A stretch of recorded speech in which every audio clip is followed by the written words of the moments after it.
Comment devenir un bon manager? Bienvenue ici, Johan Yangting, bienvenue dans le podcast Game Entrepreneur et aujourd'hui, j'ai l'honneur et le plaisir d'avoir deux invités de cœur sur le sujet du management.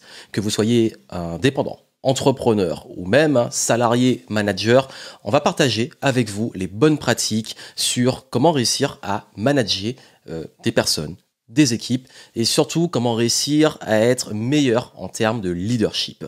Dans ce podcast, nous aborderons plusieurs points clés, notamment la question du bonheur au travail, l'épanouissement au travail pour vous mais aussi pour vos collaborateurs. On va parler aussi de comment bien recruter, comment bien déléguer, comment réussir à se faire respecter. On parle également de, même quand on est introverti, réussir à pouvoir s'affirmer en tant que manager. Et il y a des points clés et vous allez avoir plein d'astuces sur la motivation de vos équipes, les bonnes pratiques, les pièges à éviter. Vraiment, c'est du lourd. Je vous souhaite d'écouter attentivement ce qui va suivre. Et bien entendu, si je les ai invités, c'est parce qu'aussi Jérôme et Clément ont écrit un livre qui parle de comment bien manager en mode d'emploi, un livre avec des vrais conseils pratiques. Donc si ça vous intéresse, vous aurez les liens en descriptif. Je vous souhaite une excellente écoute. C'est parti. Et aujourd'hui, je suis très heureux d'avoir avec moi Jérôme et Clément. Salut Jérôme, salut Clément. Salut Johan. Salut Johan. Salut à tous. Salut. Vraiment, le format qu'on a envie de faire aujourd'hui, c'est de partager en discussion, en échange, vu qu'on est trois, les bonnes pratiques du management, de nos expériences. Et puis comme, bien entendu, Jérôme et Clément ont écrit un livre quand même dessus sur le sujet.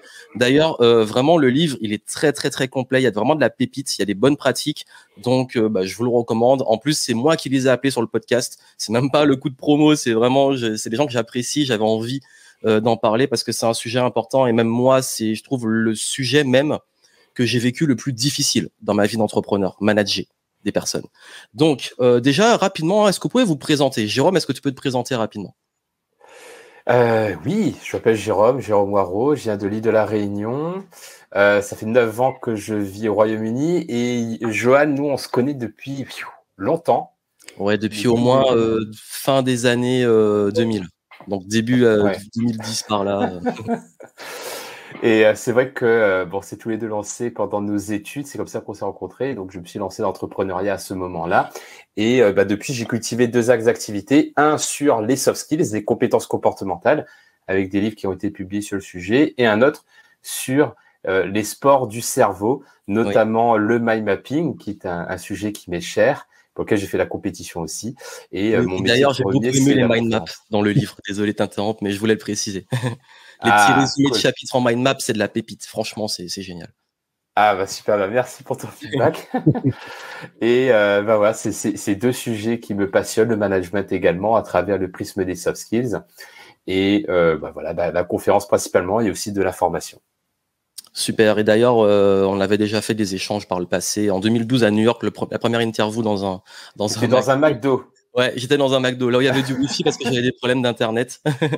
Et d'ailleurs, peut-être pour un futur épisode, on parlera aussi de vitesse de lecture parce que j'ai aussi les livres de Jérôme parce que je suis aussi un fan. Clément, est-ce que tu peux te présenter? Clément que je connais aussi depuis quelques années maintenant, pas autant que Jérôme, mais un petit moment. Ça fait 5-6 ans qu'on se connaît. Ouais, au moins, un minimum. Tout à fait. Donc, Clément Bergon, je suis conférencier, coach et formateur. Alors, je suis toulousain pour ma part. Je suis pas, c'est moins ensoleillé que l'île de la Réunion. Et donc, tout simplement, ce que je fais au quotidien, c'est que j'accompagne des managers et les dirigeants d'entreprise sur la qualité de leur posture managériale. Et donc voilà, que ce soit au travers de conférences, de formations et de coaching, donc je les aide au quotidien. Et après, j'enseigne aussi en école de commerce et je suis aussi formateur de coach à l'Institut de neurosciences appliquées. Super. C'est clair, c'est bon. Et puis, si vous voulez en savoir plus, encore une fois, sur Jérôme et Clément, je vous mettrai leurs liens pour les découvrir en descriptif, de même que le livre, si c'est un sujet qui vous intéresse. Et on va rentrer dans le vif du sujet parce que moi, j'aime bien aller dans le concret direct et pas vous faire attendre. La grande thématique quand même du livre, c'est bon manager, le mode d'emploi. Donc forcément, qui dit bon, dit mauvais. Donc, c'est quoi pour vous la différence? On va rentrer dedans, entre un bon et un mauvais manager. Parce que moi, je peux vous dire que des mauvais managers, c'est ça qui m'a dégoûté du salariat et qui m'a fait vouloir devenir entrepreneur. Et je me suis dit, jamais je serai comme eux.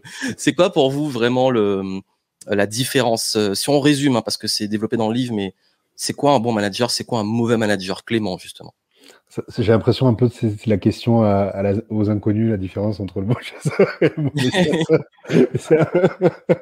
Mais en fait, pour faire simple, je dirais que le mauvais manager, ça pourrait correspondre un petit peu à l'ancienne image qu'on pouvait avoir du manager, qui est le manager contre-maître.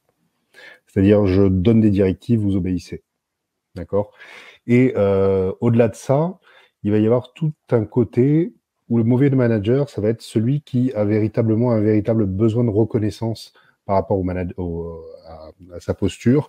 Et c'est-à-dire que il va être plutôt dans je veux être respecté, je pense que je suis un leader, je vais tout vérifier, tout contrôler, aller dans le petit détail. Et donc au final, il va avoir tendance à écraser ses équipes et les empêcher de grandir. Alors qu'en fait, le bon manager, celui qui est un véritable bon manager, c'est celui qui a clairement compris que son rôle premier, c'est de faire grandir son équipe. Et si il veut faire grandir son équipe, ça veut dire qu'il admet pleinement que son rôle in fine, c'est qu'au bout d'un moment, son équipe n'ait plus besoin de lui pour être excellente. Et donc son job, c'est comment je fais en sorte, comment j'ai cette posture aidante et accompagnante pour faire en sorte qu'ils deviennent de plus en plus autonomes, de plus en plus compétents et qu'ils n'aient plus besoin de moi. Donc c'est finalement quelqu'un de humble et quelqu'un qui va être vraiment dans la pédagogie, dans la psychologie, dans l'aide pour pouvoir aider son équipe à grandir. Belle présentation et c'est bien que tu aies parlé de ça parce que ça me fait vraiment penser à la différence entre le boss et le leader. Le boss qui donne les directives, qui écrase, qui veut tout contrôler, et le leader qui élève tout le monde et qui apprend justement à mettre les personnes à leur meilleur potentiel pour qu'ils avancent. Tout à fait. Jérôme, c'est quoi pour toi la différence entre bon et mauvais manager, dans ta perspective? Je pense que Clément a déjà très bien résumé. Je vais essayer de ne pas faire la redite. Mais pour moi, un manager, c'est un leader, comme tu le dis en fait, Johan. Et que alors que en fait, un manager, dans l'absolu, c'est une position hiérarchique. On peut être un manager, c'est-à-dire diriger une équipe, être au-dessus hiérarchiquement de d'autres personnes, sans être un leader. Et l'objectif, c'est quand on est à cette posture-là, c'est qu'on va aussi endosser cette casquette de leader et avoir toutes les compétences comportementales ou les soft skills qui vont avec. Donc pour moi, un bon manager, c'est une personne qui est à l'écoute, qui va être ouverte et qui va aussi, pour pouvoir, comme le disait Clément, faire grandir son équipe, être un humain. En fait, tout simplement. Et c'est-à-dire être un humain, c'est quoi? C'est aussi être vulnérable, c'est aussi assumer ses erreurs, accepter le fait que on fait des erreurs et aussi montrer que on peut rebondir, on peut apprendre de ses erreurs et quelque part, le manager, pour moi, c'est avant tout être exemplaire. Et une personne qui arrive à avoir cette posture de leader, qui arrive à encourager les autres à grandir en étant pleinement soi-même et en étant exemplaire, en inspirant les autres, pour moi, c'est un bon manager. Super. Et d'ailleurs, je pense que tous ceux qui nous écoutent ont peut-être même vécu de l'expérience des mauvais managers. Je pense que moi, ça m'a dégoûté de mes stages de fin d'études. Ça m'a donné envie d'être entrepreneur. Je pense que beaucoup se seront convertis à cause de ça. Et c'est intéressant aussi de voir en miroir ce que ça peut être et qu'est-ce qu'on veut éviter. Et je pense que quand on parle de management et même de personnes qui veulent même se reconvertir, parce que c'est vraiment à la mode là depuis 2020, je crois qu'il y a un point quand même qu'il faudrait mettre en avant, c'est que qui dit management dit travail, dit équipe. Et aujourd'hui, on est sur des vraies problématiques de bonheur au travail, de sens dans le travail. Et la question que je voulais vraiment vous poser, c'est comment, justement, déjà aujourd'hui, je parle pour nous tous, parce que nous pouvons être managés comme nous pouvons manager. Qu'est-ce qui permet d'être vraiment heureux dans le travail, dans le monde dans lequel nous vivons aujourd'hui? Enfin, c'est une vraie question. C'est selon vous, après, c'est de votre expérience et tout, mais je crois que là, c'est quelque chose qui est tellement revenu chez beaucoup de personnes qui en quête de sens et tout. Qu'est-ce qui, pour vous, là, peut faire vraiment la différence pour être heureux dans son travail? Clément. Alors, c'est vrai que l'idée, c'est peut-être de partir déjà d'où vient le bonheur. Oui, bien sûr. Grand sujet philosophique. C'est ça. Et c'est vrai qu'à la base, c'est un concept en effet philosophique, c'est-à-dire qu'il y avait deux grands courants, il y avait des courants philosophiques qui nous exprimaient qu'il y avait deux grands types de bonheur. Il y a d'un côté ce qu'on appelle le bonheur hédonique, c'est-à-dire le plaisir de satisfaire un désir. Et moi, j'appelle ça le bonheur si alors, le bonheur conditionné. C'est-à-dire, c'est ce côté, si j'obtiens ci ou si je réussis ça, alors je serai heureux. C'est ce côté, si j'obtiens une promotion, alors je serai heureux. Si je rencontre l'amour de ma vie, alors je serai heureux. Si j'achète ma nouvelle voiture, alors je serai heureux. Le problème, c'est que ce que l'on constate, c'est que oui, ça fait du bien hein, d'atteindre des choses, d'obtenir des choses, sauf que très rapidement, on se rend compte que ce sont en fait des bonheurs qui sont éphémères, ce sont des plaisirs éphémères. La preuve en est, par exemple, si vous achetez une nouvelle voiture, ben, au début vous êtes content, vous êtes tout fier, vous êtes dans votre voiture, et 6 mois après, c'est une bagnole. Bah, c'est ce qui m'est arrivé avec la Tesla, j'en rêvais. Une fois que je l'ai eu, franchement, Voilà. ça ne change rien à ma vie, quoi. Ou alors, par exemple, vous dites, bah, je serai heureux quand j'aurai une augmentation de salaire. Eh bien, vous obtenez votre augmentation de salaire, 3 mois après c'est votre salaire. Oui, ça devient un standard. Ouais. C'est ça. Et en fait, ce que l'on constate, c'est que c'est pas forcément ce type de bonheur-là qui va être véritablement celui qui va apporter un épanouissement sur le long terme. Le problème, c'est que la plupart des gens focalisent leur idée du bonheur à ça. C'est-à-dire, je serai heureux si. En fait, il y a une autre catégorie de bonheur qu'on appelle le bonheur eudémonique, c'est-à-dire celui qui vient de l'intérieur. Et le bonheur eudémonique, il est lié à deux sous-types de bonheur. Il y a le bonheur de croissance et le bonheur de contribution. Le bonheur de croissance, c'est quoi? C'est est-ce que j'ai la sensation de m'améliorer dans la vie, dans des domaines qui font sens pour moi? Et le deuxième, la contribution, c'est est-ce que j'ai la sensation dans ma vie de servir à quelque chose qui fait sens pour moi. Et ça, c'est quelque chose de très important parce qu'au final, nous avons tous, au sein de notre cerveau, notamment au sein de notre système limbique, profondément engrammés les instincts grégaires. Et en fait, nous sommes programmés tous pour vivre en société et pour fonctionner en société, et donc instinctivement à chercher à être utile envers notre tribu et envers la société. Et donc, si au quotidien, ce que je fais me donne la sensation de m'améliorer et d'être utile à ma tribu et à la société, eh bien, instinctivement, je me sens épanoui. Alors que si dans l'autre sens, j'ai l'impression de stagner et j'ai l'impression que ce que je fais ne sert pas à grand-chose et ça n'a pas de sens, eh bien, progressivement, je vais m'éteindre et je vais rentrer petit à petit dans la dépression. Donc, il y a vraiment ces paramètres-là, bonheur hédonique et bonheur eudémonique, qui derrière ont été complètement validés par les différentes études qui ont été faites, notamment sur la motivation, qui ont une 50aine d'années maintenant, et on continue, hein, mais elles disent toutes la même chose, c'est que finalement, il existe deux grands types de motivation. La motivation que l'on considère comme étant intrinsèque, c'est-à-dire celle qui vient de l'intérieur, comme le bonheur eudémonique, et la motivation extrinsèque, c'est-à-dire celle qui est une stimulation externe, et là, c'est la carotte et le bâton. Et on se rend compte qu'en effet, la motivation la plus efficace qui soit, c'est celle qui vient de l'intérieur.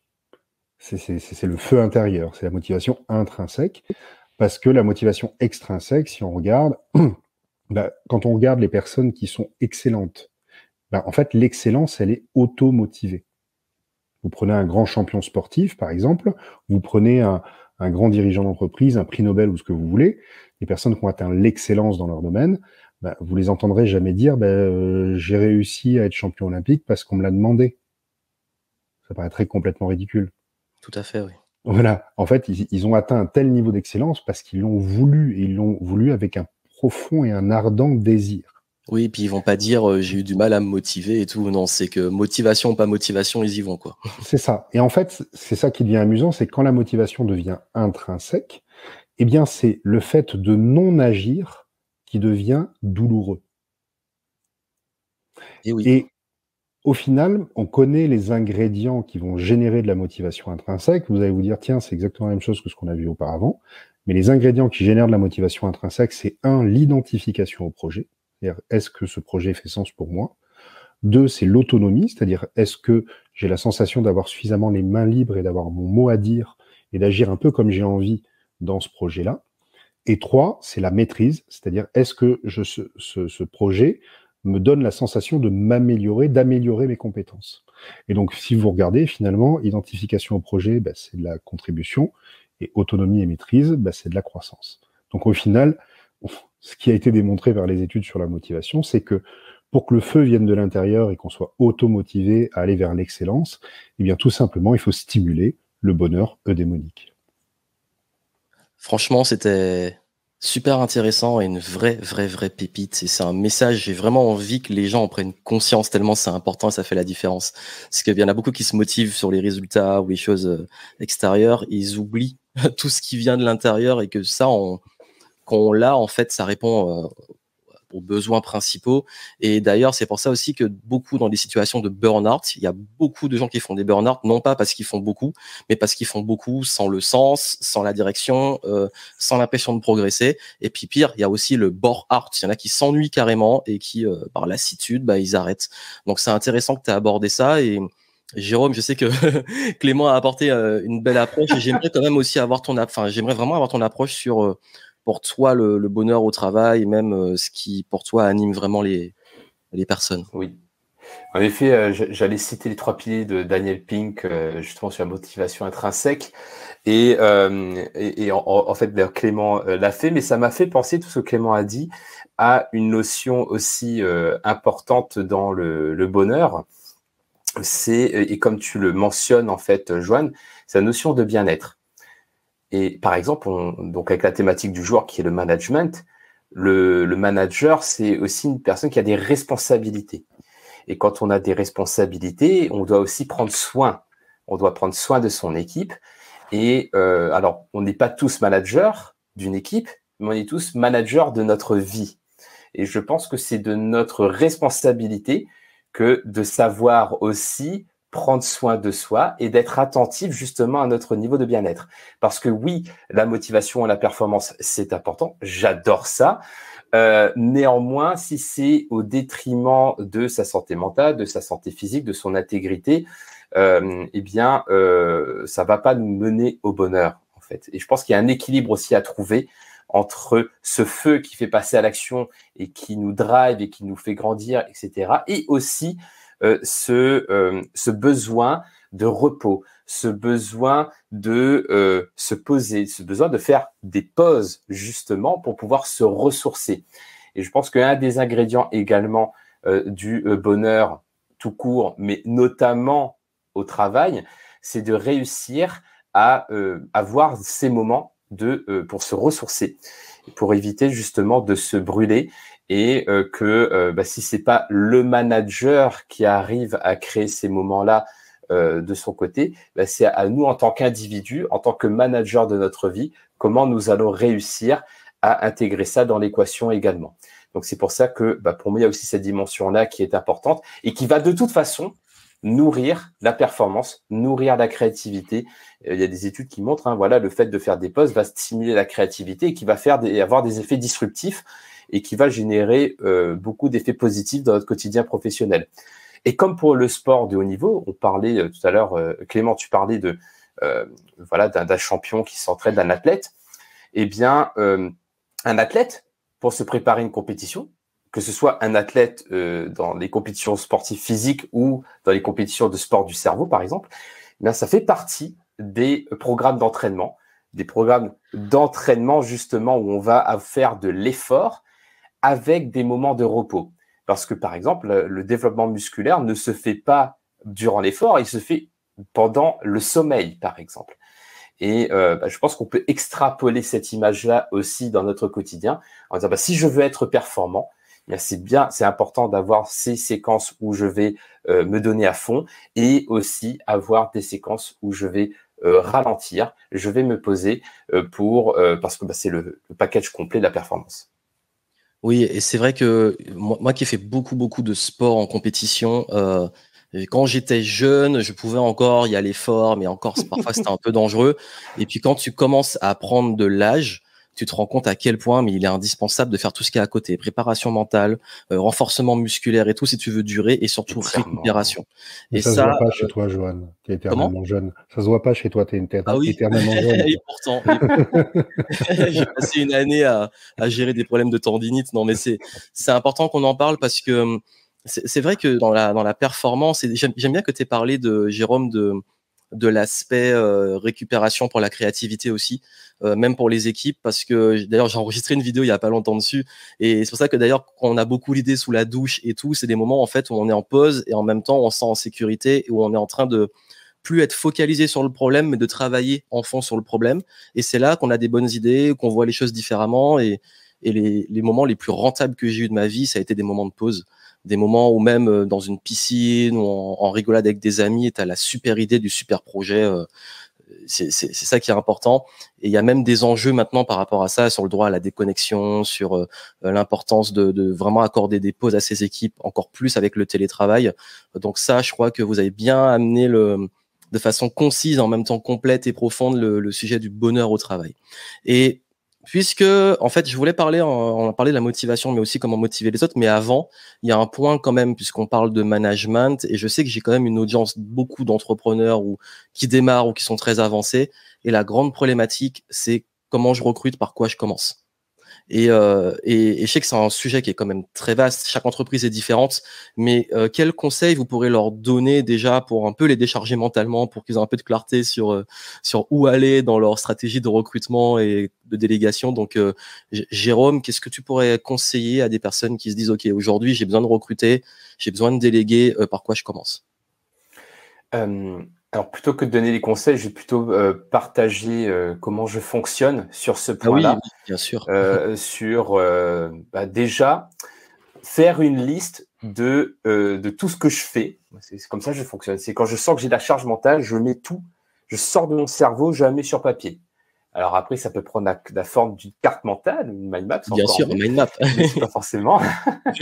Et le fait d'avoir cette vision-là me permettra ensuite, avec un code visuel, par exemple, vert, c'est un truc que j'ai envie de garder parce que ça me fait kiffer, parce que ça fait progresser, ça me donne envie d'aller plus loin. Et en rouge, tout ce que j'ai plus envie de faire. Comme ça me donne une vision globale de qu'est-ce que j'ai envie de déléguer. Ensuite, par rapport à ces tâches que j'ai envie de déléguer, je vais les mettre de côté, je vais les classer. Je vais les classer par ordre d'urgence et d'importance sur qu'est-ce qui me semble le plus urgent et le plus important à déléguer. Et le critère, en fait, qui va me permettre de classer ces tâches-là, c'est si j'enlève cette tâche-là de ma to-do list, est-ce que ça m'enlèvera le plus de charge mentale par rapport au reste? Et c'est ça mon indicateur, le poids que ça me libère mentalement. C'est bien. Déjà par ça. Quand on pense déléguer, on pense juste une question de tâches et de gagner du temps. Mais on oublie que déléguer, c'est aussi énormément de charge mentale, parce que ça, au-delà de la productivité de ce que tu as à faire et de tes tâches quotidiennes, la charge mentale empêche de réfléchir sur des problèmes plus élevés ou la vision du business ou les choses comme ça. Donc, c'est bien que tu le dises. Oui, clairement, je pense, parce que je peux passer beaucoup de temps sur une tâche, mais si ça me fait kiffer, j'ai pas envie de m'en décharger, en fait. Oui. Si j'aime ça, si j'aime écrire, si j'aime faire des vidéos, j'ai pas envie la zone d'excellence. En revanche, si j'ai un truc qui me pompe de l'énergie, même si c'est, je vais prendre un exemple de truc que j'ai délégué, ça va être éditer des factures. Dans l'absolu, c'est pas très long, mais le fait de faire une facture, de l'envoyer, de relancer, etc., moi, ça me prend la tête, en fait, ça me pompe. Et donc, le fait de faire cet exercice-là, ça me permet de voir ça. Et ensuite, une fois que j'ai identifié la tâche, eh bien, je vais créer une sorte de fiche de mission. Et c'est vrai que moi, j'aime bien travailler plutôt avec des freelances, avec cet esprit mission, parce que mon référentiel, c'est pas le taux horaire. Pour moi, je préfère travailler avec quelqu'un qui va travailler très rapidement et qui travaille pas le reste de la journée, mais c'est fait et c'est bien fait, que de me dire je travaille avec quelqu'un par rapport à son temps, en fait. Donc, j'aime bien fonctionner par mission, dire, bah voilà, la mission, c'est quoi? C'est ça. On saura si la mission a été réalisée parce qu'on aura atteint ces critères. Et voilà les compétences techniques dont j'ai besoin et aussi les compétences comportementales parce qu'on ne travaille pas avec des robots, on travaille avec des humains. Et par exemple, bah, j'ai peut-être besoin pour certaines missions d'une personne qui soit réactive et pour d'autres qui soit plutôt créative et pas forcément réactive. Et donc, c'est en faisant ça avec cette fiche de mission, que je vais réussir à me projeter avec quel type de personne j'ai envie de travailler et ensuite sur quoi concrètement elle va pouvoir bosser et comment on va pouvoir bosser ensemble. Oui, donc tu prends bien, tu différencies bien les hard skills pour les missions et tout, des soft skills, l'attitude, le profil, etc. Donc c'est intéressant de le préciser. Et quand j'avais fait mes recrutements, j'en ai fait beaucoup l'année dernière, j'ai beaucoup utilisé ta méthodologie et c'est bien de séparer les deux et savoir aussi quel profil tu cherches parce que parfois, au-delà des compétences, il faut aussi un état d'esprit et des choses adaptabilité, de créativité selon la mission. Ben, je préfère, par exemple, j'ai juste rebondi là-dessus, je préfère recruter quelqu'un qui n'est pas encore compétent techniquement sur le sujet et que je sais que ça va être du long terme et que je vais la faire monter en compétence parce qu'elle a le bon mindset, parce que en termes de soft skills, c'est parfait, que quelqu'un qui est tout de suite compétente mais qu'on s'entend pas, que c'est clair. Ça matche pas.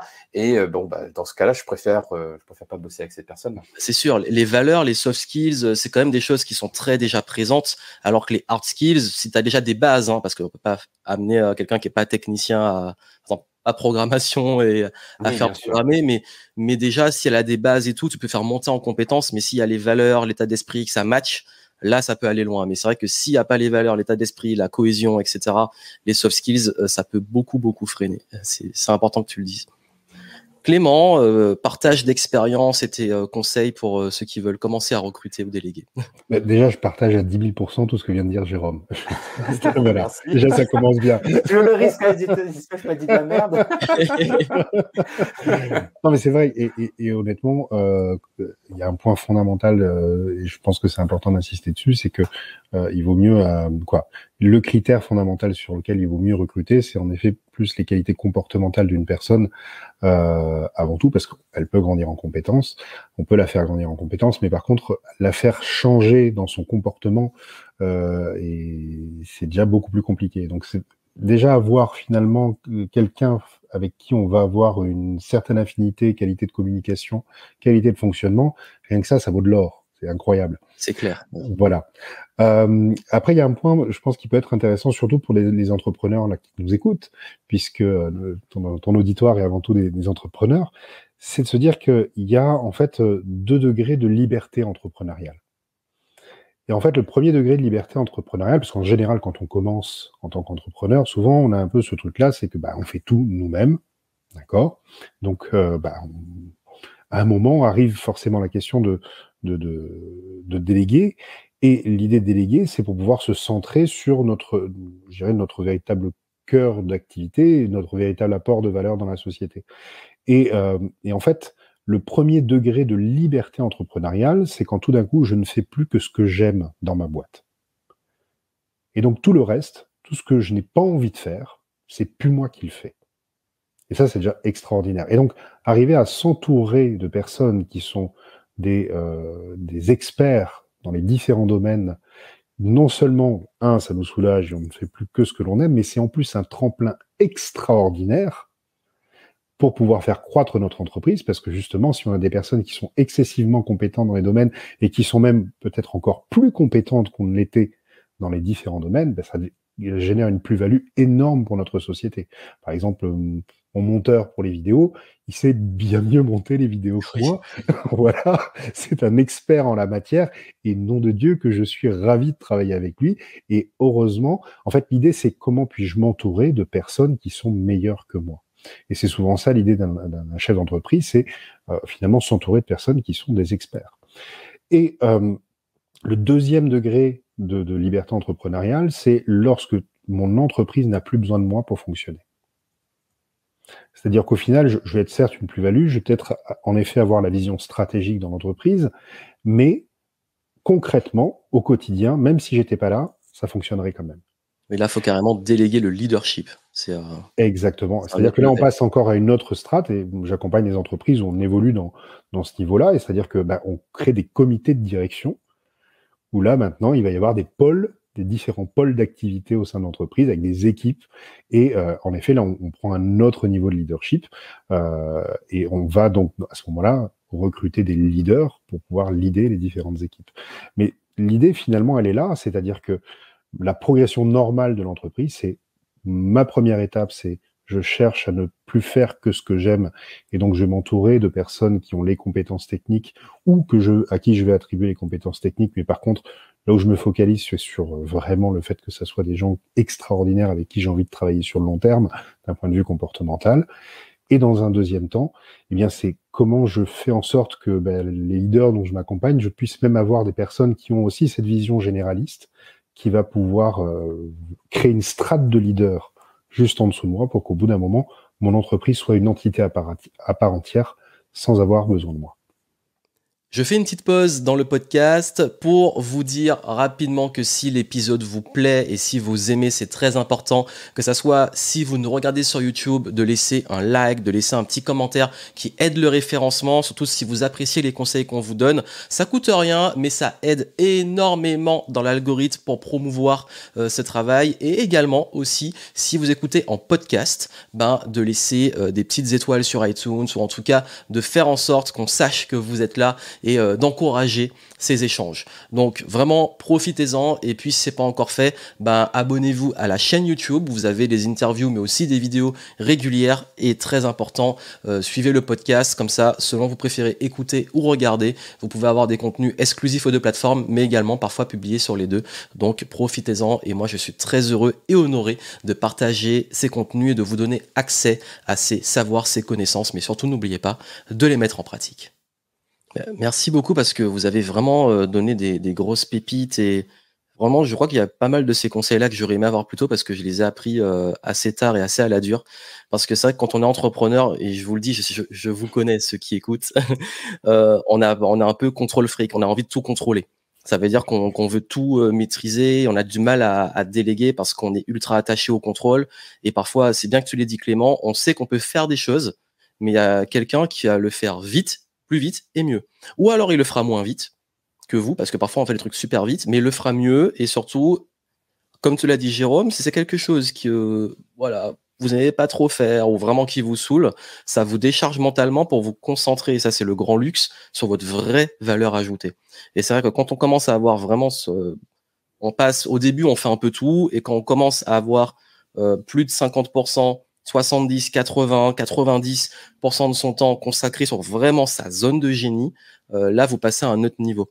Et vraiment, le conseil que moi, je pourrais vous donner de mon expérience, c'est soyez patient. Je sais que c'est dur de trouver les bonnes personnes, c'est dur de même de faire confiance et tout. Il faut de la patience et surtout de la clarté sur, comme l'a dit Jérôme, les missions sur lesquelles vous voulez des personnes, les soft skills. Mais dans le livre, vous avez un chapitre qui explique un peu le process. Donc, vous avez pas mal de pépites dedans. On va passer à un sujet qui maintenant on considère, voilà. Après, vraiment, le livre il est complet, allez le lire et puis même vous avez Clément et Jérôme qui peuvent vous donner des conseils si vous les contactez. Mais maintenant qu'on a une équipe, ça c'est aussi le truc vraiment difficile. Comment on les motive? Comment on motive sa team à progresser, à avancer et comment on évite surtout de les mettre en burn-out, on en a parlé, ou alors en bore-out, trop ils s'ennuient, ils savent plus quoi faire, il y a plus de sens. C'est quoi vos bons petits conseils, là, des petits tips, parce que je sais que c'est encore un grand sujet, mais s'il y a des choses par lesquelles on peut commencer déjà à savoir, qu'il faut savoir pour motiver ces équipes, comment motiver ces équipes et respecter leur rythme, etc. Clément, tes conseils. Alors, on en a déjà dit beaucoup tout à l'heure sur la motivation, donc Tout à fait, on va déjà reprendre un petit peu. Oui. Voilà, c'est-à-dire que un des premiers leviers, c'est que en effet, ils se sentent impliqués dans le projet, donc que ça soit un projet qui fasse sens pour eux, qui sentent qu'ils ont un niveau d'autonomie aussi suffisant dans le projet et qu'ils augmentent leurs compétences dans le projet. Ça, c'est le premier levier, c'est-à-dire finalement aller stimuler la motivation intrinsèque de nos collaborateurs au quotidien dans les différentes choses à accomplir. Maintenant, il va y avoir d'autres choses qui vont favoriser tout ça pour les motiver. La première des choses, ça va être de leur apporter un cap, d'accord, et notamment au travers d'une vision. Parce que si on veut atteindre un résultat, c'est bien d'avoir une vision de là où on veut aller et comment on veut y aller. Et l'autre moyen aussi, ça va être d'apporter un environnement protégé pour pouvoir aller dans ce sens-là. Et l'environnement protégé, ça va être un cadre de fonctionnement clair. C'est-à-dire un endroit où tout le monde sait ce qu'il a à faire. Parce que malheureusement, et ça c'est pas moi, je vais paraphraser Victor Hugo qui disait, j'aime beaucoup cette phrase, qui dit la nature, tout comme l'esprit humain, n'aime pas le vide. La nature le remplit avec de l'amour, l'esprit humain le remplit avec de la haine parce que la haine, ça occupe. Et en fait, c'est exactement ça, c'est-à-dire que quand il va y avoir des zones de flou dans notre fonctionnement, eh bien c'est anxiogène. Ça va créer des tensions, ça va créer des conflits. Alors que les entreprises où chacun sait exactement ce qu'il a à faire, où commence sa tâche, où commence son rôle et où se termine son rôle, les choses sont beaucoup plus fluides et beaucoup plus simples. Donc, mais attention, clair ne veut pas dire non plus complètement engoncé et enfermé dans un truc. Non, c'est au contraire, je dirais que c'est une sorte de cadre poreux. On met un socle sur lequel on peut s'appuyer parce qu'on sait que c'est comme ça. Et derrière, on laisse la possibilité aux personnes de grandir et de croître. Et pour pouvoir grandir et croître, eh bien, il va falloir tout simplement les accompagner, les coacher pour qu'ils développent leur niveau d'autonomie et de compétence en partant de ce socle. Merci beaucoup et c'est important que tu précises tous ces points et d'ailleurs j'ai trouvé que c'était quelque chose qui de mon expérience a été très très dur, c'est que il y a des fois où je me rendais compte que ça a été dur à vivre, je devais beaucoup travailler parce qu'en fait je pensais que quand j'allais déléguer c'est bon, ça tourne, allez-y. Et puis je me suis rendu compte, avant d'avoir pu vraiment, enfin, il y a une phase aussi de déléguer le management et le leadership, on en a parlé avant, mais quand c'est encore soi qui donne les instructions, en fait, il faut que ça soit clair, il faut que ça soit processé, il faut que ça soit, et puis toutes les semaines, il faut penser, bon, c'est sûr que on les garde, en anglais on dit accountable, mais je sais pas comment on dit en France. En français, je sais pas c'est quoi le mot exact, je sais pas si vous l'avez, mais alors, tu es le plus anglophone de nous deux, Jérôme. Oui. Non, mais c'est vrai, j'ai jamais réussi à trouver la vraie mais des fois, il y a des mots comme ça qui ne sont pas traduisibles. C'est comme souvent, on me demande est-ce que soft skills, c'est compétences molles? Je dis, non. Tous plutôt. Tous, mieux. Donc, oui, accountable, je dirais que c'est plutôt, en français, le mot le plus proche, je dirais que c'est responsable. Prendre ses responsabilités. Même s'il y a un mot dédié à ça en anglais, je pense que c'est ce qu'il y a le plus proche. Oui. Ce qu'on dit souvent, keep people accountable, c'est vraiment les garder responsables, mais aussi les garder on track. Enfin, c'est dur en français. Engagé dans le truc. Il faut que j'arrête avec mes. C'est pas pour faire l'anglophone, hein, c'est vraiment qu'il y a des mots comme ça que j'ai l'habitude d'entendre et j'ai du mal à toujours les traduire bien. Jérôme, pour toi, c'est comment tu motives même tes équipes ou c'est quoi que tu dirais comme conseil? Du coup, ça m'a lancé ce que tu disais, les anglicismes. Oui, je pense que si les gens ils sont empowered, committed et accountable, tu vois, c'est ça le. Les gens ils vont commencer à dire que ça y est, ils se la pètent, ils parlent anglais et tout. Plus sérieusement, en effet, je pense que mine de rien, ces trois mots-là peuvent apporter une vraie réponse là-dedans. Et en tout cas, c'est ce que j'expérimente avec mes équipes. Et par exemple, pour moi, la clé pour pouvoir m'assurer que les personnes prennent leurs responsabilités, qu'elles soient engagées et qu'en même temps, on sente qu'elles sont motivées et qu'elles ont leur pouvoir, leur capacité, en fait, d'utiliser. Pour moi, c'est les rituels. C'est les rituels qui fonctionnent bien. Donc, par exemple, j'ai un rituel collectif. Donc, tous les lundis matins, avec mon équipe, on fait notre réunion hebdomadaire, durant laquelle on va tout d'abord partager comment on se sent. Donc, le fait de partager comment on se sent, comment ça va, notre état mental du moment, eh bien, ça crée une sorte de cohésion d'équipe et ça permet de mettre le bien-être en premier plan. Ensuite, on fait un bilan de la semaine qui vient de s'écouler. Le bilan permet à chaque personne d'apprendre par ses actions, par ses avancées, et c'est ce qui va la faire monter en compétences, notamment, et de manière autonome, donc en une forme d'autodidaxie. Et ensuite, une fois qu'on a fait le bilan, on va ensuite partager nos 3 priorités de la semaine. En partageant nos 3 priorités de la semaine, non seulement on clarifie nos objectifs, chacun va les poser et on va instaurer ce fameux cadre, ce cadre de clarté dont parlait Clément tout à l'heure, mais en plus, on va être dans l'accountability. Voilà, on va avoir des partenaires d'engagement, justement, parce que je vais verbaliser auprès de l'équipe ce que je dois faire, ce que j'ai prévu de faire cette semaine. Et pour moi, ce rituel hebdomadaire va mettre à profit ces 3 ingrédients de la responsabilité, de l'engagement et également de la progression. Et en plus de ça, après ce rendez-vous collectif, eh bien, j'ai un rendez-vous également individuel de 30 minutes avec chacun des membres de l'équipe donc par semaine. Finalement, ça demande au final pour garder la motivation en évitant le burn-out, parce que c'est ce que tu précisais dans la question, eh bien, un rendez-vous collectif d'1 heure pour pouvoir miser sur cette question du bien-être, parce que c'est aussi ce qui permet l'entraide aussi, le fait de savoir, par exemple, moi je suis passé dans une phase difficile, le fait que mon équipe le sache, eh bien je vais être soutenu. Et on peut se soutenir comme ça. Mais si on n'en parle pas, c'est plus difficile. Oui. Donc pour éviter le burn-out, c'est important que les membres de l'équipe communiquent pour aussi créer une ambiance de soutien. Et ensuite de s'engager sur ces objectifs et avoir un suivi individualisé par la suite. Finalement, en 1 heure plus une demi-heure par personne, on a ce qu'il faut pour avoir une équipe motivée et dans le bien-être. Oui, et puis c'est important d'avoir cette petite routine régulière, parce que justement, ça permet la accountability, comme on l'a dit, et puis aussi de prendre la température. Et je le fais aussi, j'aime bien avoir des petits rituels avec l'équipe, et puis aussi parfois prendre le temps sur la température. Et c'est bien que tu aies parlé aussi de vulnérabilité, parce que par exemple, moi, c'était plutôt fin d'été 2022. J'ai eu une phase où j'ai eu un souci de santé et après une phase de down suite à ça. Et c'est vrai que je l'ai dit à l'équipe de façon honnête, j'ai dit que là, j'étais pas au top, et ils m'ont aidé. En fait, le fait de voir que je portais pas toute la charge du truc, ça m'a beaucoup soulagé, et c'est important. Donc, quand tout le monde est au courant, parfois c'est quelqu'un, il faut le prendre en individuel. C'est important de garder vos équipes au courant, et de vraiment prendre la température. Et il y a un point quand même on peut pas parler de management sans parler de ça. Je crois que c'est le truc vraiment aussi, même franchement, je vous dis, c'est la thématique que je trouve très difficile par rapport à mon profil, mais pour ça qu'on en parle. Et je sais dans mon audience, il y a beaucoup de gens qui sont un peu comme moi. Comment vraiment réussir à être respecté, et d'ailleurs même sans tomber toujours dans le piège de vouloir être aimé? Et si j'en parle, c'est parce que de façon vulnérable, moi je suis quelqu'un de extrêmement gentil. Et je l'ai appris à la dure qu'en étant trop gentil, j'arrivais pas toujours à être respecté.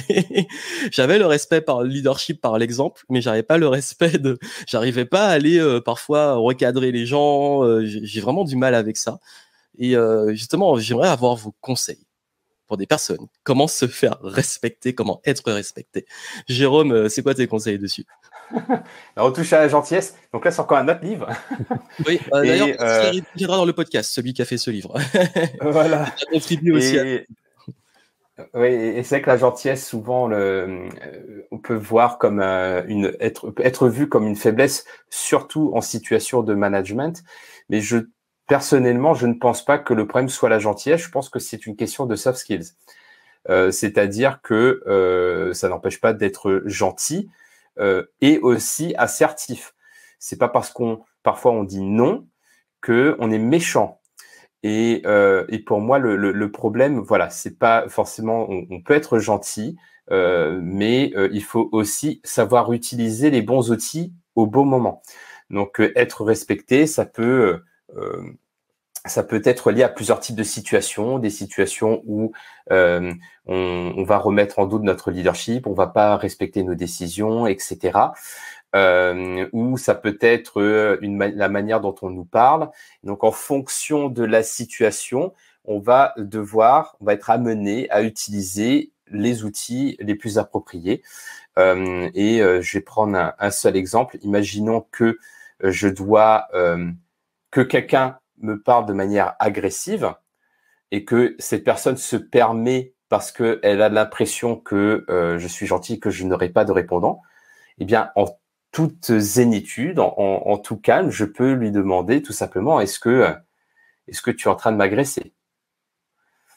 Et lui faire miroiter que, attends, là, je sens qu'il y a une agression et je ne suis pas d'accord. Et après, si je sens que ça va escalader, moi, je peux tout simplement dire, voilà, je propose qu'on en rediscute à un autre moment parce que là, je sens que tu n'es pas rationnel Ou Et sinon, il te fait une prise de kung-fu, hop, hop, c'est réglé. ouais, oui, ça Je n'empêche rigole, pas aussi, je tout rigole parce simplement. qu'on a parlé d'arts martiaux souvent. Non, pas la violence, s'il vous Et plaît, sauf en cas de défense. voilà. Mais voilà ce que je dirais, c'est la gentillesse, oui, les outils qui vont être propices aux situations aussi. Et je pense que Clément a pas mal de retours là-dessus, justement Oui. sur l'aspect outils pour être respecté tout en restant gentil. Oui, et puis d'ailleurs, je voulais rebondir sur le point suivant parce que je pense que les deux vont ensemble par Mmh. rapport au conflit, parce que tu l'as abordé, les discussions difficiles, parce que quand je pense respecter, il y a aussi parfois la peur d'aller recadrer, de dire les choses, signaler des soucis et difficultés. C'était un petit point à rajouter dessus avant qu'on passe à Clément, ou si tu as fait le tour, parce que je pense que les deux vont un peu ensemble. Ouais, non, mais il y a tellement de choses à dire là-dessus. Oui, c'est vrai. Si je dirais un seul truc sur les conflits, les discussions difficiles, moi j'aime bien le référentiel des 4 accords Toltec, qui dit déjà, de ne pas prendre personnellement. C'est parce qu'il y a un conflit ou une discussion difficile que c'est moi, dans mon intégrité en tant qu'humain, qui est attaqué. Ce qui est pas simple, hein, mais déjà, moi, ça m'a beaucoup libéré aussi par rapport à ça. 2, d'avoir une parole irréprochable, c'est-à-dire même si la discussion s'envenime et que la personne commence à avoir un discours agressif, etc., c'est de ma responsabilité de ne pas tomber dans ce piège-là non plus. Je peux rester irréprochable dans cette situation. Ensuite, il y a de faire du mieux que je le peux. Hein. Oui, dans cette situation-là, si j'affirme mon intention et que j'essaie d'améliorer la situation et que la personne en face de moi, elle est de mauvaise foi, j'ai fait du mieux que je peux et ce n'est pas ma responsabilité de changer une personne qui fait preuve de mauvaise foi. Donc voilà, par exemple, un référentiel que je trouve qui aide beaucoup. Et il y a un dernier truc aussi qui m'aide aussi, c'est le pardon. Alors ça, c'est un grand mot, mais le pardon, c'est pas pour l'autre, c'est pour moi, pour me libérer. Donc même s'il y a quelqu'un qui m'a cassé les pieds, voilà, ça me travaille, etc. Si je veux me libérer mentalement, eh bien, sans forcément devoir à échanger avec cette personne, le fait de lui pardonner, alors ça marche pas du premier coup, mais le fait de faire un travail sur moi pour lui pardonner, ça me libère et ça me permet d'avancer sans me polluer l'esprit. Oui, puis c'est d'ailleurs ce qu'on dit beaucoup aussi, notamment sur l'émotion de la colère, c'est que la colère, finalement, c'est le poison pour nous et pas pour l'autre. Donc, si quelqu'un nous met en colère ou pas bien, si on le garde, c'est nous qui sommes empoisonnés et c'est à nous de. C'est pas évident, mais c'est vrai que ça se travaille et c'est ultra important pour garder une sorte d'hygiène. Et je pense que Clément va apporter aussi des points sur cette notion de comment être respecté et puis comment aussi oser gérer des discussions difficiles, parce que parfois il en faut, ou peut-être aussi des conflits. Enfin, si tu as des petits tips, Clément, rapidement, on t'écoute. Bah, déjà, la première des choses pour être respecté, c'est d'apprendre à se respecter soi-même. Bien dit. Et quand on connaît ses propres limites, c'est beaucoup plus facile de les affirmer. Je vais donner un exemple, un piège souvent des personnes qui sont trop gentilles. Je vais passer par une anecdote, ce sera beaucoup plus simple. Oui. Une fois, j'ai une amie qui était en conflit avec son voisin. Parce que son voisin est venu la voir en lui disant voilà qu'il voulait tailler la haie qu'ils avaient entre leurs deux jardins. Il lui a dit voilà, j'ai prévu de le tailler à telle hauteur, est-ce que ça vous convient? Et elle lui a répondu pour pas le froisser peut-être pas autant. Il a dit d'accord. Et donc il l'a taillé là et il a respecté ce qu'elle a demandé, c'est-à-dire qu'il a fait plus haut que ce qu'il avait montré. Sauf que là, ça lui a pas plu. Elle a dit oui, mais bon, il l'a coupé quand même basse. Et donc derrière, lui, ça l'a énervé parce qu'elle n'a pas dit clairement ce qu'elle voulait. Résultat des courses, conflit, tout simplement parce qu'elle n'a pas su exprimer 3 lettres, N-O-N. Alors qu'elle lui aurait dit non, pour moi ça c'est trop bas, je préférerais à partir de là, si vous êtes d'accord, il n'y aurait eu aucun souci. Et la plupart des conflits, et notamment dans des situations de recadrage, viennent de là, mais même des conflits dans notre vie, hein, c'est tout simplement parce qu'on ne va pas oser dire non. On ne va pas oser dire véritablement quelle est la frontière que l'on souhaite voir respectée. Oui, et donc on parlait de la colère, et c'est vrai que la colère, c'est quelque chose d'absolument central par rapport à ça, puisque en pratique, finalement, les personnes qui sont gentilles, souvent, ont une problématique de gestion de la colère. Quand je dis problématique de gestion de la colère, c'est-à-dire elles ont de grandes difficultés à savoir exprimer ce qu'est la colère authentique. Et la colère authentique, c'est quoi? C'est juste savoir affirmer, voilà, la frontière à ne pas dépasser avec moi pour que je me ressente respecté, c'est celle-ci. Et si vous ne la traversez pas, tout va bien se passer. D'accord? Et très souvent, les gens vont confondre la colère authentique, qui est celle-ci, c'est juste savoir dire non, avec ce qu'on appelle des colères de substitution. Et les colères de substitution, vous savez, c'est ces espèces de colères ruminatoires où ça fait gna gna gna, gna gna gna gna gna gna gna, grosso modo. Et en fait, ces colères ruminatoires, c'est quoi? Ce sont des fausses colères qui viennent cacher des émotions qu'on n'arrive pas à exprimer. Et ces émotions qu'on n'arrive pas à exprimer, en général, c'est soit de la tristesse, soit de la peur. Mais comme on est mal à l'aise et qu'on n'arrive pas véritablement à gérer cette tristesse et cette peur, eh bien, on va faussement se mettre en colère et faire la morale et gronder l'autre. D'accord? Donc, déjà, une des premières choses pour arriver à se faire respecter, c'est être au clair avec nos émotions et comprendre véritablement ce qu'on ressent, savoir ce qu'est véritablement la colère. Est-ce que c'est de la tristesse? Est-ce que c'est de la peur? Et un des meilleurs moyens pour arriver à le comprendre, c'est déjà apprendre à comprendre comment on fonctionne. Alors, il y a plein de techniques d'analyse comportementale, de tout ce que vous pouvez vous former à plein de modèles. Moi, j'utilise beaucoup le process communication modèle qui permet d'arriver à clarifier tout ça, mais il en existe plein d'autres. Et ça, c'est un des premiers points.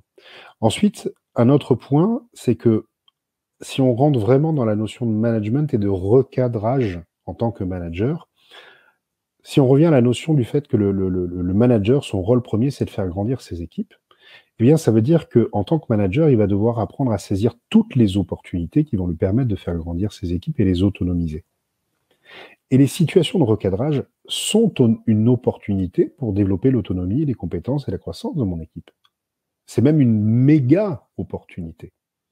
Et donc, si je ne saisis pas cette opportunité, si je ne prends pas ce recul pour dire, tiens, je vais en profiter, je vais l'utiliser pour que mon collaborateur, ma collaboratrice devienne encore plus autonome et responsable, eh bien, je fais une erreur managériale. Et donc, par voie de conséquence, si on veut se rassurer, on peut très bien utiliser des outils, des techniques qui vont nous permettre de recadrer sans se laisser déborder. Et il y en a un qui est bien connu, qui s'appelle le DESC, qui vient de la communication non violente, qui permet de restaurer une communication de qualité et d'orienter la conversation en restant dans une posture adulte-adulte vers la recherche de solutions et donc l'autonomisation de notre collaborateur. Merci beaucoup pour la richesse de tes conseils et vraiment, c'est comme je dis, hein, ça c'est le fait d'être trop gentil dans les descriptions qu'on a données. C'est vrai que l'exemple que tu as donné sur la haie et tout, ça m'est arrivé plein de fois quand j'étais plus jeune et même il y a encore quelques années, c'est que parfois je n'osais pas dire non ou je n'osais pas exprimer vraiment et parfois je gardais le truc et puis à un moment la colère elle explosait d'un coup.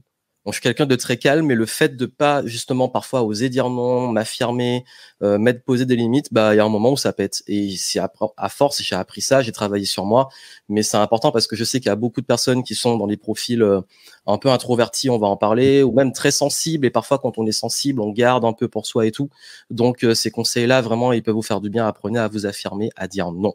Et justement, pour vous, est-ce qu'on peut être introverti, être un bon manager? Et si on est introverti, c'est quoi les bonnes qualités rapidement? Je pense que Jérôme, tu as peut-être quelque chose à porter dessus. Qu'est-ce que tu pourrais dire? C'est vrai que souvent, on peut voir le manager ou le leader comme quelqu'un de, entre guillemets, charismatique, qui va parler beaucoup, qui va avoir la chat, etc. Et c'est pas forcément ça, en fait. Et je pense que tout le monde a son charisme, tout le monde a sa forme de leadership et tout le monde a sa manière de manager. Et une des grandes qualités des introvertis, c'est l'écoute et l'observation. Comme ce sont des personnes qui vont passer plus de temps à écouter, observer qu'à parler, eh bien, elles vont obtenir beaucoup plus d'informations sur ce qui se passe dans l'équipe. Elles vont être beaucoup plus attentives, elles vont peut-être voir les signaux faibles beaucoup plus rapidement et vont être beaucoup plus attentives. Donc, je pense que ça peut être une très grande force finalement, l'introversion pour manager, parce que c'est ce qui va nous rendre plus attentifs et apporter des touches d'attention beaucoup plus puissantes, beaucoup plus fortes à son équipe et ça va être encore plus puissant en termes de motivation, etc. Donc, je pense que l'introversion, ça peut être une force. Alors, il y a des forces à être extraverti, mais il y a aussi des forces à être introverti. Il suffit de miser sur ces forces et pas de chercher à être contre nature. Après, je ne pense pas qu'on est 100% introverti ou 100% extraverti. Je pense que on a chacun des situations dans lesquelles on va être plus facilement dans l'introversion, d'autres beaucoup plus dans l'extraversion. Et ça va être aussi d'être conscient de ça. Pour ma part, je pense que je suis plus souvent en mode introverti et c'est pour ça que j'aime bien travailler dans mon bureau, devant mon écran, écrire des bouquins, etc. Mais j'ai aussi besoin, pour pouvoir grandir, pour me challenger, pour progresser, des moments d'extraversion. Et pour moi, ça va être la conférence, par exemple, ou les webinaires, ou les interviews. Et je pense que c'est important aussi d'explorer le spectre de l'introversion et l'extraversion aussi pour pouvoir progresser en tant qu'humain et donc progresser en tant que manager parce que ça nous donnera encore plus d'amplitude comportementale que de savoir s'adapter dans ces situations. Merci Jérôme. Clément, est-ce que tu as un mot à dire pour les introvertis qui nous écoutent, ce qui veut dire une grosse partie de mon audience? Je crois que les seuls qui ne croient qu'ils ne sont pas des leaders quand ils sont introvertis, ce sont les introvertis en fait. C'est ça qui est assez amusant. Parce que quand on regarde les introvertis, des leaders introvertis, mais combien y en a-t-il? Il y en a énormément. Prenez par exemple Gandhi. Voilà, prenez Martin Luther King. En fait, il y a eu énormément de leaders introvertis. Et en fait, la problématique de l'introverti, c'est qu'il a une question existentielle en lui qui est « suis-je voulu ?» Donc en fait, il est le seul à se poser la question de « est-ce qu'on peut m'accepter tel que je suis? Est-ce qu'on veut bien de moi ?» Et donc c'est lui qui ne se considère pas comme un leader. Mais par contre, les autres, qu'est-ce qu'ils voient? Ils voient une personne calme, une personne justement qui est sensée, qui quand elle parle, chaque mot compte. Donc il y a juste un effet waouh, parce que quand un introverti parle, on l'écoute, alors que quand un bavard parle, ça fait beaucoup de bruit et au bout d'un moment, on décroche. D'accord? Donc oui, les seuls qui ne savent pas qu'ils sont des leaders, ce sont les introvertis. Merci pour ces bonnes paroles et j'ai envie que vous, introvertis qui nous écoutez, soyez vraiment dans cette posture de vous autoriser et de sortir de ce syndrome de l'imposteur où il faut être comme ça, soyez vous-même et vous avez une place. Et il y a beaucoup de contenu sur les introvertis dans ce que je propose, donc si le sujet vous intéresse, vous avez des ressources. Vraiment, je suis très très très heureux parce qu'il y a eu vraiment des bons conseils et en plus, encore une fois, c'est pas parce que j'ai décidé de vous inviter sur le podcast que je dis ça, mais le livre, je trouve qu'il y a beaucoup de vraies informations et c'est un vrai mode d'emploi. C'est pas juste comme on voit beaucoup des livres avec trop de storytelling ou de trucs pour vendre des trucs. Non, il y a vraiment des vrais conseils, des vraies pépites. Et je voulais savoir, pour finir, pour la fin, si vous aviez entre 1 ou 3, ça peut être une astuce, un tip, une astuce ou un outil que vous utilisez vous pour le management. Donc ça peut être soit un petit hack, une astuce qui se lâche vite et qui peut aider. Et bien entendu, si vous avez un outil, ça peut être une application, une plateforme pour les équipes, etc. ou plusieurs, on peut arriver de 1 à 3. Qu'est-ce que vous pourriez donner, Clément? Alors, si j'ai bien compris, plutôt des outils informatiques, c'est bien ça? Tu peux donner outils informatiques et puis si tu as un petit tip, les trucs que tu peux utiliser comme ça, qui peuvent aider à avoir des petits déclics ou dans le management, tes astuces préférées, quoi. D'accord. Je dirais en outil, moi, pour le fonctionnement en équipe, j'aime beaucoup Trello. C'est basique. Oui. Mais ça permet tout simplement de réorganiser les to-do list et ce que chacun a à faire. Donc, ouais, c'est pas très moderne ce que je propose, mais, je trouve que ça marche bien. Voilà. C'est minimaliste. Exactement. Et après, un petit tips, tout bête, faites grandir la confiance par la confiance. C'est-à-dire que finalement, un des premiers moyens pour que vos équipes développent leur confiance en eux et développent leur autonomie, leur envie de grandir, leur envie de s'impliquer, ça commence par leur donner votre confiance et affirmer que vous leur donnez votre confiance. Donc donnez-leur votre confiance et dites-le. Merci beaucoup et je crois que même le chat derrière a confirmé. Exactement. Le chat a validé la confiance, donc comme quoi c'est un bon Exactement. conseil d'une bonne personne. Jérôme, tips et outils. Alors, ouais, pareil dans la dimension un peu geek. Moi, j'aime bien Calendly pour la prise de rendez-vous parce que les échanges de mails pour essayer de voir qui est dispo, etc. Alors là, c'est terrible. Ou Doodle si on est plusieurs. Au moins, les gens y cliquent et voilà. Moi, si on peut économiser des emails, je prends. Calendly, Doodle. Et d'ailleurs, sinon, pour faire cet enregistrement, Jérôme a proposé Doodle pour qu'on puisse trouver un créneau. Et je pense que ça nous a fait économiser pas mal d'échanges de mails. Et sinon, j'aime beaucoup Google Calendar. Et ce que j'aime bien faire quand je fais un rendez-vous avec quelqu'un de mon équipe, et notamment pour les rendez-vous récurrents. Donc, on a tous dans Google Calendar le rappel avec le lien Zoom, etc. Mais aussi le lien Google Doc qui va être le document de compte rendu que l'on va compléter. Donc, moi, ce que j'aime bien avec ce document, c'est que je vais mettre les idées que l'on doit aborder dans le rendez-vous. Et ensuite, on le complète. Et on a tous les deux ou toute l'équipe accès à ce document-là. Et il est tout le temps dans l'agenda. Et je trouve ça super pratique pour nos rendez-vous. Super. Ben écoute, merci beaucoup et vraiment, vraiment merci à vous de votre temps. Là, on arrive à presque 1 heure de vraies pépites et de bon contenu. Donc, j'espère que vous qui écoutez, vous avez pu profiter de tout ça. Bien entendu, si vous voulez, le sujet vous intéresse, le livre. Et puis, n'hésitez pas à contacter Clément et Jérôme.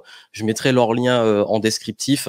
Et vraiment, encore une fois, ben, merci à vous. Vous êtes des personnes que j'apprécie énormément, que Jérôme on se connaît maintenant depuis très très longtemps, Clément aussi, c'est des personnes qui sont en or, qui ont des belles valeurs et ça me tenait à cœur qu'on aborde ce sujet parce que j'avoue que c'est même un sujet sur lequel j'ai eu le plus de challenge dans mon parcours et je sais à quel point vous avez besoin de conseils dessus, donc merci à toi Jérôme, merci à toi Clément et franchement plein de réussite à vous et puis est-ce que vous avez un petit mot pour la fin, un petit truc à passer? Jérôme et après Clément, par exemple. Oui, déjà, merci à toi, Joanne, ça me touche, voilà, ce que tu as dit, et c'est vraiment un vrai plaisir, un vrai honneur, voilà, de revenir sur ton podcast et de passer ces moments avec toi. Donc, c'était top, et j'espère que les auditeurs et les auditrices ont pu retrouver des choses qu'ils vont pouvoir tester, voilà, et voyez, ça fonctionne pour vous, et je terminerai là-dessus. Moi aussi, un grand merci, Joanne, pour ton invitation. C'est toujours un plaisir de te revoir et de partager avec toi. Et allez, un petit mot de la fin. Entourez-vous, parce que au final, plus vous vous entourerez de belles personnes, plus ça sera une magnifique aventure, votre aventure entrepreneuriale. La faire tout seul, c'est quand même bien triste. Alors que si vous avez la chance d'être entouré de belles personnes pour vous aider à grandir encore plus vite, c'est juste extraordinaire. Merci beaucoup et la preuve, hein, on s'entoure, on est entre nous. Jérôme, vous avez collaboré ensemble avec Clément pour le livre. Là, on collabore ensemble. Voilà, je suis content de vous avoir dans mon entourage et c'est vrai que ça fait du bien d'avancer avec des personnes comme ça. Donc, entourez-vous et boostez vos équipes, boostez-vous, respectez-vous comme on l'a dit, ayez confiance en vous et le reste va suivre. Merci. En tout cas, j'espère que l'épisode vous a plu. Si vraiment ça vous a plu, laissez un like si vous nous voyez sur YouTube et sur le podcast, laissez des petites étoiles sur iTunes. Ça aide, ça fait plaisir. Et puis, on vous retrouve dans des futurs épisodes avec des nouveaux invités dans le podcast Game Entrepreneur. À très bientôt. Alors pour ceux qui sont arrivés jusqu'au bout, un grand merci à vous. J'espère que l'épisode vous a plu. Si vous aimez ces formats, n'oubliez pas de laisser du like, des étoiles sur iTunes, d'aider à référencer ces épisodes, à le partager si vous connaissez des personnes que ça peut aider. Et vraiment, c'est un honneur pour moi de pouvoir vous proposer ce contenu, de vous donner accès à ces savoirs. Et si vous voulez retrouver les informations sur les invités et pouvoir avoir aussi accès aux petits pépites ressources qu'on recommande, vous avez les liens en descriptif, donc vraiment profitez-en et puis n'oubliez pas de vous abonner et continuer à suivre les prochains épisodes, que ça soit sur YouTube, vous pouvez me retrouver dans le podcast Game Entrepreneur disponible sur toutes les plateformes Spotify, iTunes, etc. Et vous avez également mes comptes Instagram et LinkedIn si vous voulez suivre des contenus exclusifs réguliers. Allez, je vous souhaite beaucoup de succès et je vous retrouve très bientôt dans un prochain épisode. Ciao.